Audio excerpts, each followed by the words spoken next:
La crédibilité de l'ONU aux yeux de l'opinion publique internationale. Peuple du monde, peuple congolais.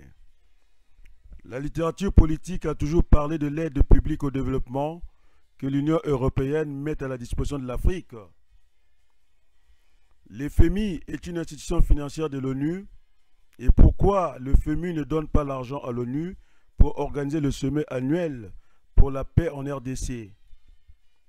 L'ONU peut très bien prendre une résolution pour mettre fin à la crise en RDC.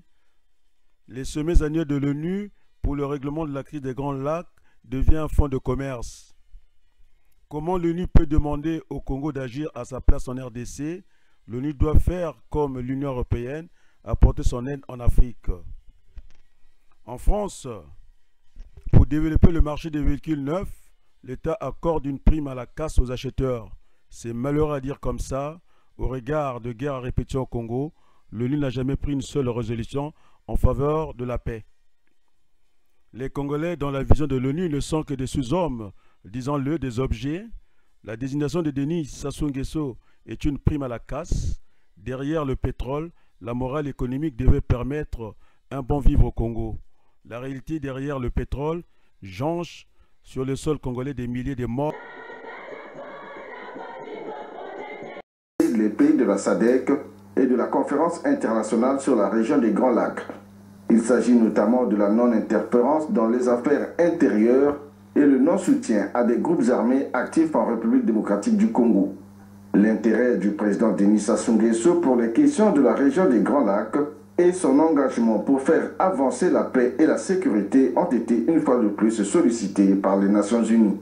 L'accord a prévu un sommet annuel et le prochain sommet sera accueilli par la République du Congo et donc nous avons discuté avec le président de la République d'un certain nombre de modalités pour la convocation de ce sommet pour nous assurer d'une plus grande participation et surtout pour que ce soit un sommet utile pour la région qui fasse progresser la paix, la sécurité, la coopération dans la région. La situation politique devenant de plus en plus préoccupante en République démocratique du Congo, l'envoyé spécial du secrétaire général des Nations Unies pense que l'application de l'accord du 31 décembre 2016 reste la seule issue possible de sortie de crise dans ce pays. Nous continuons à espérer que les parties congolaises, et en particulier le gouvernement et la CENI en particulier, créeront rapidement les conditions pour la tenue des élections comme prévu par l'accord de 31 décembre, à savoir avant le 31 décembre.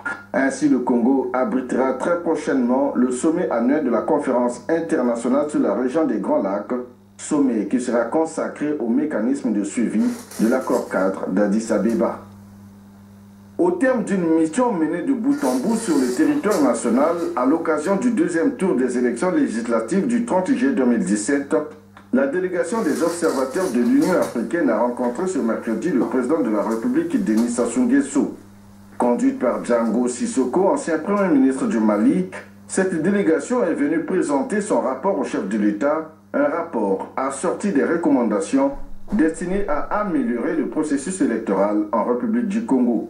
Nous pouvons dire que globalement, le scrutin s'est déroulé dans de bonnes conditions, dans des conditions de calme, de sérénité, malgré quelques petits couacs qui sont inhérents à toute opération électorale.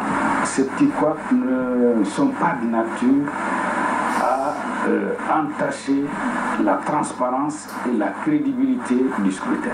Signalant que depuis la reprise du processus démocratique au Congo en 2002, l'Union africaine a toujours dépêché des observateurs lors des différentes élections organisées dans le pays.